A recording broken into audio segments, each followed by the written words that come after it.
You guys, I've scrapped entire videos because of this. Alright, you know me. Sip of coffee first.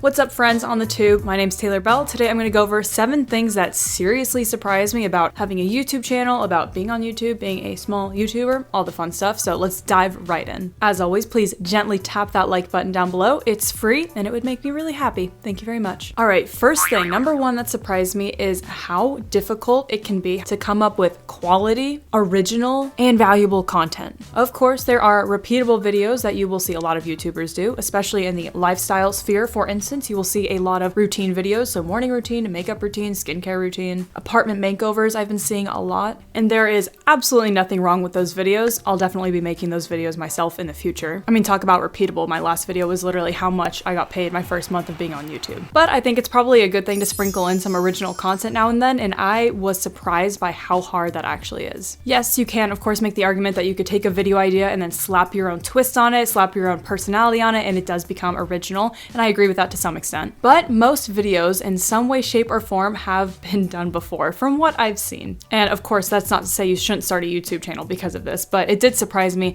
how many videos are already out there. But yeah, I do not believe that it's totally necessary to come up with original content to be successful on YouTube. I'm just saying. The second thing, this is more of an observation than something that surprised me, but it's how careful you have to be with your words on YouTube, or how careful I think you should be. So there have been times in my videos where I've made a funny little aside, something I thought was funny, and then later on, when I rewatched the footage and started to edit it, and I realized, oh shoot, someone might take that the wrong way. Even though I of course don't have malicious intent with what I said, you just don't know if someone's going to interpret it in a different way than what it sounds like in your own head. Don't get me wrong, I'm not walking around saying offensive things left and right by any means, but do you know what I mean? In real life, when you're kind of joking around with someone, you can read their body language and see how they're reacting to your little funny jokes and just if you're messing with each other. But on YouTube, for obvious reasons, you can't read your audience's body language. You can't see how they are interpreting the little funny asides that you might be throwing into your videos. So you guys, I have scrapped entire videos because of this. For example, I will tell you an example. It's been a few months now, but back in, I think, September or something like that, I made a video about a scathing review that I received from an eBay customer who bought something from me. And this video was supposed to be like a little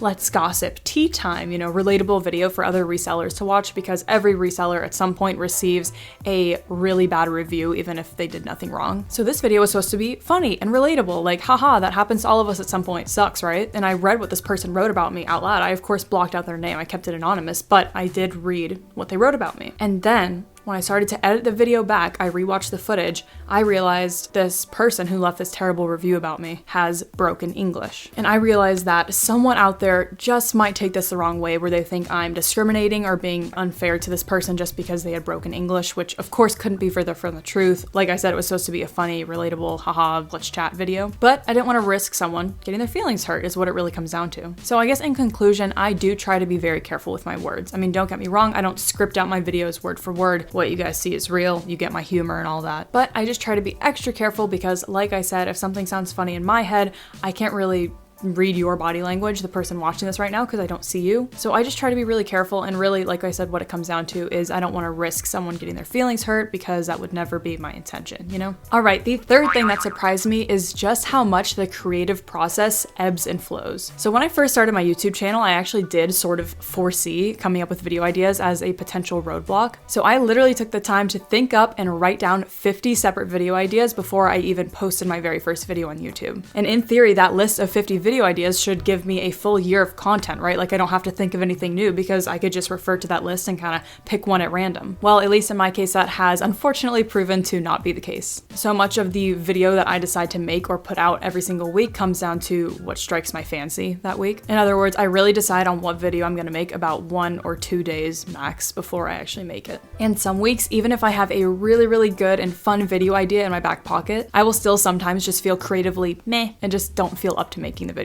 So I really commend YouTubers that consistently put out a lot of content, because I've found that it is very difficult to have those creative juices flowing all the time. So I guess my advice there, if you are planning on starting a YouTube channel, or you're a small YouTuber now, or just whatever, you want some advice, don't always expect to feel on top of your creative game. From what I've read and heard from other YouTubers, it is totally normal to fall into a creative rut now and then when it comes to making YouTube videos. So I guess just expect that ahead of time. All right, the fourth thing that really surprised me is just how long long it takes to make a good YouTube video. And this especially goes for editing. Yes, it takes a while to kind of plan out videos, write an outline for a video. Of course, to film it, it takes, however many minutes, but editing is the killer. I knew the basics of video editing before I started my YouTube channel. I really enjoyed making like funny parody videos. For my dad's birthday, I would make silly little music videos and things like that. So I already knew how to do the rough cut of a video, just cutting out those pauses, but I had no idea how long all of those little adjustments take. And what do I mean by adjustments? Well, if you've ever edited a YouTube video, you know what I'm talking about. And if you haven't, well, if you ever see a YouTuber do little pop-ups like this, or this, or they make little funny adjustments and movements like this, just know that it takes a long time to add in all of those little add-ins. Not all of them individually take a long time, of course, but doing all the little ones all the time really adds up. So if you're planning on starting a YouTube channel, just expect ahead of time if you are planning to put in those little adjustments and add-ins that really make a video, I think, look more polished. Just prepare yourself for many hours in the editing chair. I don't know why I call it the editing chair. I just recently started doing that in the editing, in post-production. All right, the fifth thing that surprised me, that was intense. The fifth thing that surprised me is overwhelmingly how nice people are. Don't get me wrong, I get my fair share of very weird comments all the time. But it really did surprise me and still surprises me how many people go out of their way to just really leave a nice, thoughtful, kind comment down below. This is part of the reason why I like responding to all of my comments, because one, I just like interacting with people who are nice and cool. I think everyone does. But also because of how many people take the time out of their day to just leave a nice comment or constructive comment down below. That's just really cool to me, and I want to give them my time of the day as well. So yeah, overall it really surprised me how the vast majority of people on the tube seem to be really nice. The sixth thing is kind of the flip side of that, and that is actually how rude some people can be. Like I mentioned though, the vast majority of people do seem to be very nice, let's make that clear. But there are some trolls now and then who will take the time out of their day to just leave a especially nasty comment on your videos. Or on my videos, I guess I can't speak for you, but this is what's happened to me. And yes, it's easy to say that, oh, they're just a random troll on the internet, for just brush it off like it's probably just projection anyway. And of course, I know that the comments don't matter, but if you've never put yourself out there on the internet for public scrutiny beyond just like your regular social media accounts, it's kind of weird at first. Like my very first few hate comments, I was like, how dare you? So anyway, I'm not trying to complain here because these really are a very fine minority of comments that I get. But I guess I'm just saying prepare yourself. If you put yourself out there on the tube with the goal of growing your channel and getting, maximum amounts of eyeballs on your videos, then you are, by definition, opening yourself up to public scrutiny, and you're just inevitably gonna get probably some not so nice comments. It comes with the territory. All right, the seventh thing. How do you guys do 7, by the way? Seven?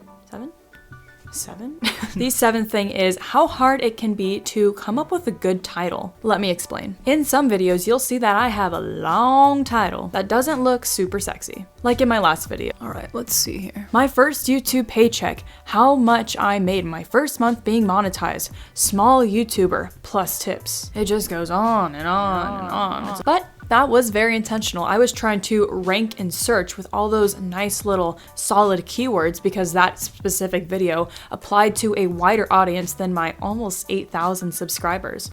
Hey guys. But yes, because it was a more broad video, I wanted to rank and search so new people would find me. So that's why I had that long title with all the keywords in it. So it's just very intentional. In some of my other videos, on the other hand, you will see a short and sweet title, one that's a little bit more pleasing to the eye. That's because for those videos, I'm hoping that it will kind of stand out and maybe spark some curiosity. And then some of my other video titles will vary between that long and short format, but all of them are very intentional. Not saying that they're all correct or that I have all the answers, but I do think about it. So what I'm saying is it surprised me how much time this process actually takes. Whether you want your video to rank in search, spark some curiosity, look aesthetic, or some mix of these things, it actually takes a long time to think of these things. Much longer than I expected. Those are my 7 items, my 7 things that surprised me. If you are a YouTuber, let me know in the comments if you agree or disagree with any of these things. And if you're not a YouTuber, let me know which of these 7 surprising things surprise you. All right, I will see you guys in the next one. Thank you so very much for watching, and please gently tap that like button on your way out if you haven't already. I will love you forever.